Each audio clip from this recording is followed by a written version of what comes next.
I think that the movement that we are invited to be part of right now is reflected in these words by Thomas Berry, who is a Catholic theologian and historian. We are talking only to ourselves. We are not talking to the rivers. We are not listening to the wind and the stars. We have broken the great conversation. That's a big thought, and I won't deal with it all this morning. So let me share with you the piece of poetry from our sacred text that I'd like you to join me in right now, because if what Thomas Berry says is incredibly relevant, particularly for this season, this 21st century, then we need to dig deep within our own tradition to determine whether or not and when, and if so when, we in fact have been talking to the rivers and listening to the streams. And it's interesting because you can dig deep in the sacred text, you'll find very little. Because I think that was provided by a culture that lived so close to the ground and so in dependence on the cycles of the earth that it would hardly befit them to put that all down on paper. But there is one particular psalm, and I know some of you have it committed to memory, in the King James Version better than I do. And I think we used it about a month ago, but it seems right to bring it to mind again. Because it does speak, I think, in that line, beside the still waters, of a conversation that by and large our tradition has for many years swept, or many centuries, let's say, swept under the rug. So I am known to get this wrong. So I'm going to listen well to you in case I miss one of the stanzas. I jump ahead somehow. I did it at a funeral too once. It was really embarrassing. So if you would care to join me, please do. I want to say one more thing. Let me say one more thing. The language of the ancients was always metaphorical language, all right? And then suddenly we get to the 19th century, which was the birth of fundamentalism. And suddenly everybody thinks that this language of myth and symbol and metaphor is in fact true and historical. It's not. It's myth and symbol and metaphor. It is a way of giving voice in image to that which ultimately is unspeakable, unknowable, and unseeable. All right? So to say that the Lord is my shepherd is taking something massively, massively, massively big and unknown and try to just grapple with it in a moment. All right? So, the Lord is my shepherd. I shall not want. He maketh me to lie down in green pastures. He leads me beside the still waters. He restoreth my soul. He leads me in the paths of righteousness for his own name's sake. Okay. Valley of the shadow of death, I shall fear no evil. Thy rod and thy staff, they comfort me. Thou preparest a table before me in the presence of my enemies. Thou anointest my head with oil, my cup runneth over. Surely goodness and mercy shall follow me all the days of my life, and I shall dwell in the house of the Lord forever. So last week I introduced you to a 20th century Catholic mystic whose name was Teilhard de Chardin.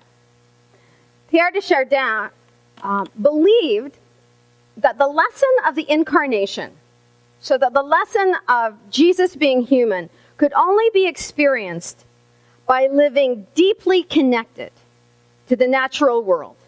Because in his perspective, incarnation is all about the embedded,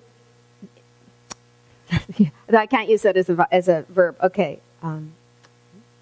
The revelation of the mystery in matter, okay? Incarnate in body.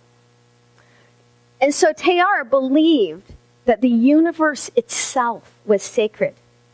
Because of this belief, he was silenced by the Vatican in 1926 and forbidden to write or to teach. And to get him out of the way, they sent him to China on an archaeological dig because he was a paleontologist. And what his superiors didn't realize was that every moment that he spent digging in the ground was a moment that reinforced this vision. One of his, and I know I've heard Michael Harris reinforce that vision. And I think probably Andy has reinforced it, and all the master gardeners and other gardeners in our midst. The sacredness of soil itself. One of his convictions was that Christianity was reaching the end of one of its natural cycles of existence, and it now needed to be born again. And he suggested that as the church had sat and watched Jesus ascend to heaven, and then concluded that, well, if Jesus is ascending to heaven, that too must be our natural destination. That very often the church just made this life a pit stop. And so he deeply believed that it was time to redevelop the tradition in a way that encouraged us to reconnect with the earth. Thomas Berry was a student of Teilhard's writings. And I think that he has two themes of note. The first is his challenge to the church that around the classic understanding of God being here, within, underneath, in our cells, and in our breath, as opposed to God being somewhere out there.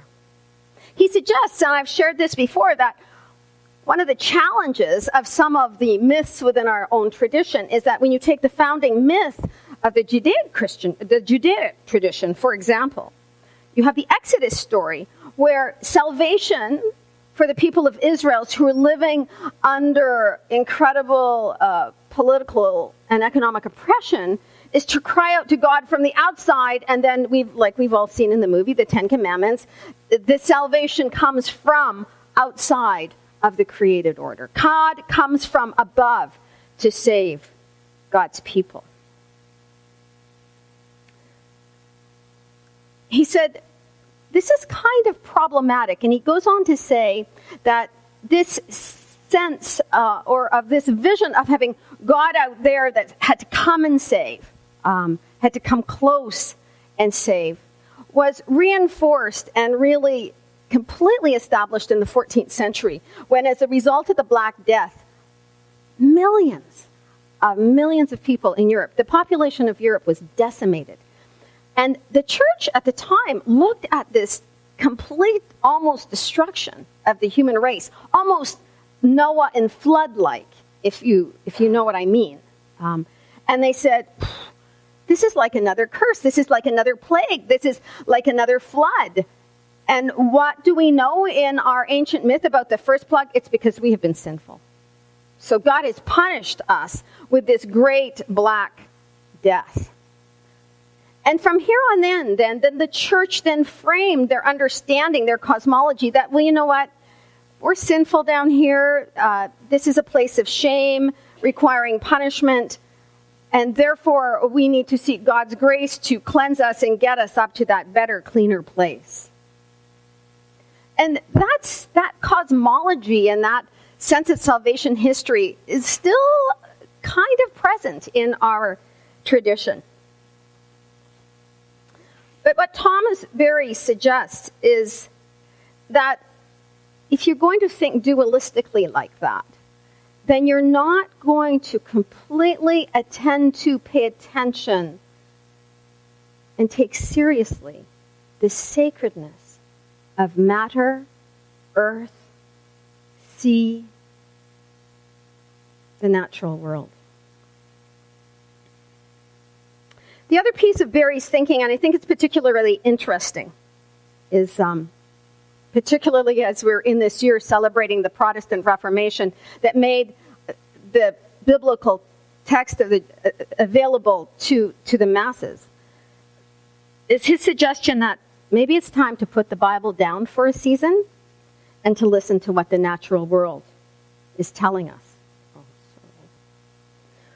What is most interesting to me after 500 years after the Protestant Reformation is that Protestants actually in this era are losing ground more quickly than the Catholics.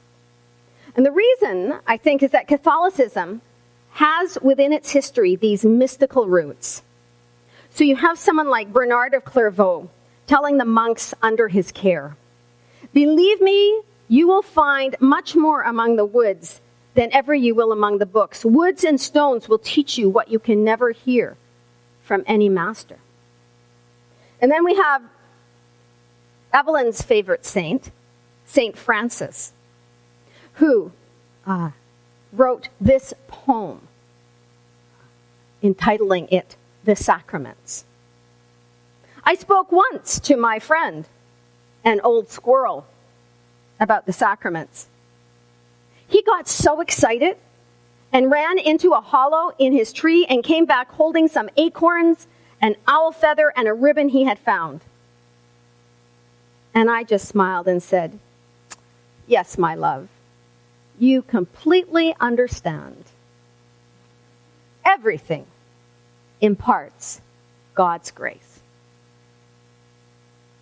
And again, the invitation of St. Francis. Preach the gospel at all times, and when absolutely necessary, use words.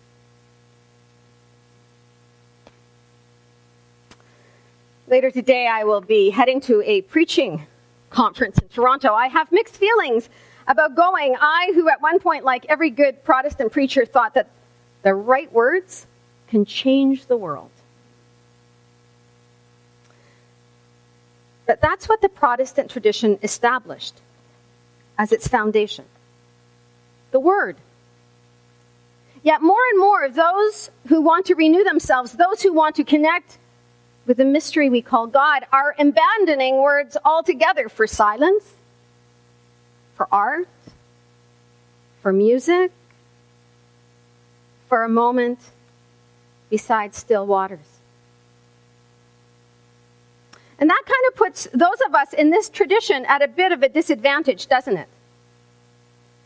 Because then we scurry back to our sacred text to find what we need, and well, that sacred text doesn't have a lot to say about some of the most challenging things we are wrestling with in the 21st century. I think that for many, this is the allure of Iona. Those of us who've been once, twice, 3 and 4 times. We say, "Oh, I can't wait to get to that abbey, that beautiful ancient 12th century Benedictine abbey."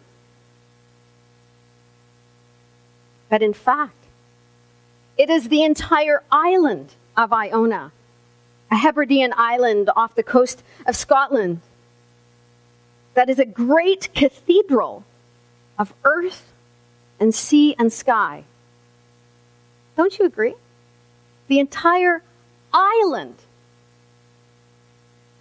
is a great cathedral. And I suspect that many of you would also agree that the county is as well an incredible cathedral of earth and sea and sky.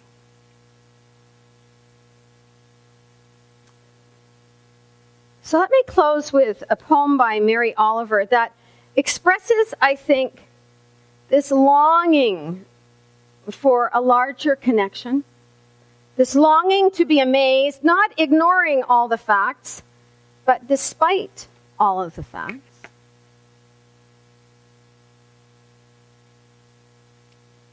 Still, what I want in my life is to be willing to be dazzled,